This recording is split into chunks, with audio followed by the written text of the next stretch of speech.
Hello, I'm Benico Mason.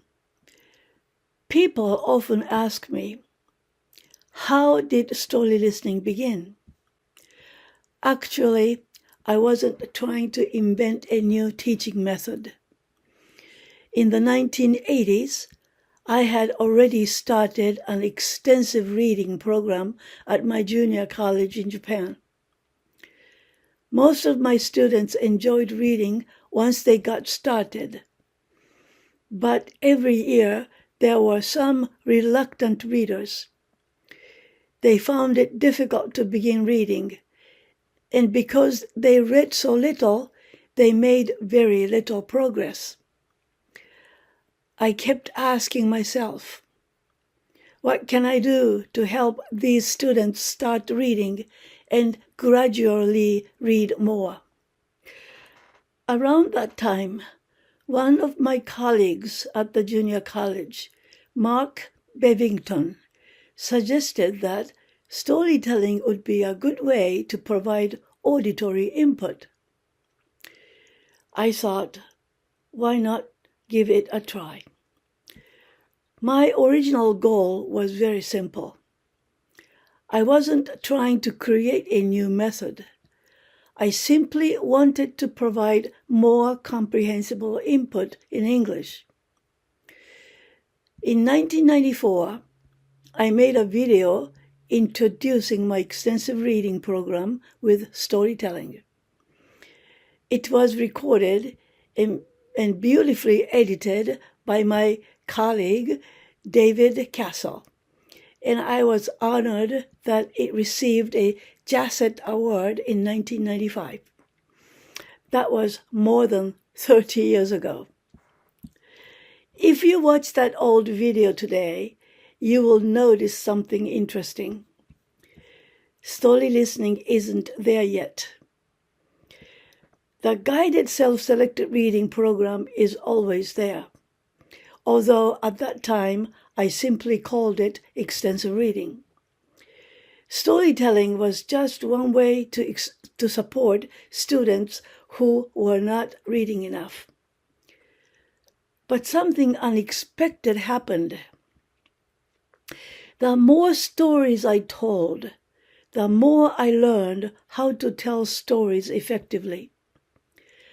I discovered that simply telling a story was not enough. The students had to understand it comfortably.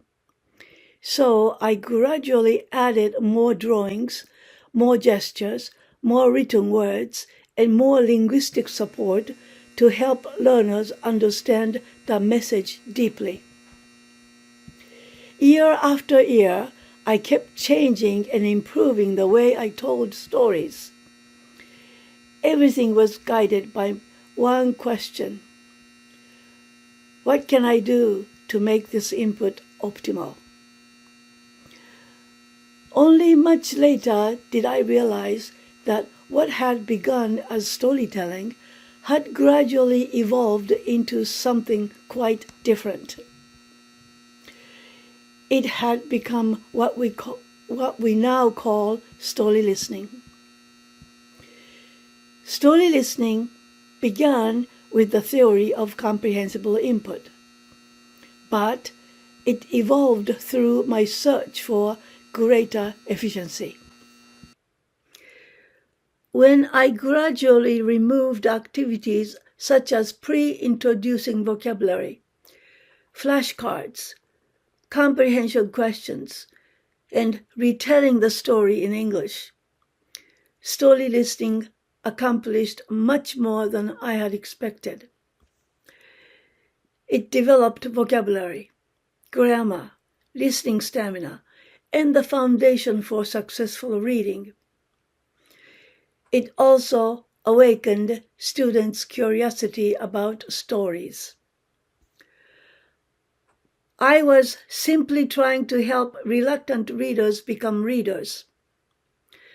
But over the years, I found that story listening was also effective with university students, adults, and even senior citizens. Eventually, I came to understand that story listening was doing much more than preparing students to read. It sustained learners' interest in English, encouraged them to read English books voluntarily, and helped many of them become lifelong readers. Looking back now, I can see that story listening grew naturally out of my extensive reading program. I didn't invent it all at once. It evolved over many years.